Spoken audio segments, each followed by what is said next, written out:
Hello, sports fan. This is Stephen here with Sports Choice Plus. I'm bringing you a very special breakdown. I'm going to be covering the Houston Texans taking on the Minnesota Vikings. Before I get right into that, I want to make sure you're subscribed to the YouTube channel so you can get all the updates and all the breakdowns. Without further ado, let's get right into it. Looking at this matchup here, you saw how the Houston Texans were able to take care of the Bears on Sunday Night Football. You saw how the defense was able to step up. Yes, it wasn't sexy the way C.J. Stroud played, but he played effectively to get the ball to Nico Collins so he could do what he needed to do. The interesting thing about the Texans, they have one of the best trios of wide receivers in the NFL. When you think about Tank Dell, when you think about Nico Collins, when you think about Stephon Diggs, they were able to effectively play a brand of football where it wasn't Stephon Diggs going off, it wasn't Tank Dell going off. Nico Collins got his off.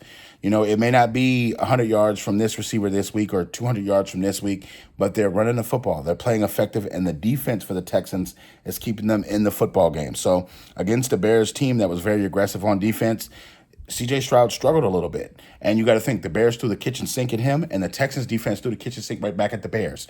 So it was a way to slow down Caleb Williams and C.J. Stroud. Both defenses were effective.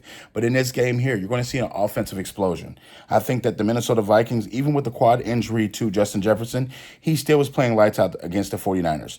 Him playing against that defense the way he did just shows me that he can light up any defense from that standpoint. So the Texans have to be mindful of that. The Texans have to be wary of that because that could be them this week.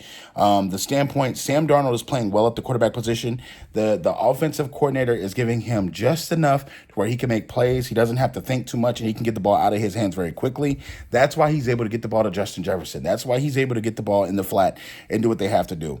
I think that Jones is running the football great for the Minnesota Vikings. He gives them just enough balance where you can't put this into a box and you can't just fill everybody up. I know Danielle Hunter will be back in Minnesota. He's going to want revenge for the Minnesota Vikings, the way that he felt he was treated and not really valued. So it's going to be a lot going on in this football game. I think that they're going to have to play. And mind you, Justin Jefferson, even if he's hurt, there's a threat that he can go all the way on every single play. So he's the best receiver, if not one of the best receivers in the NFL.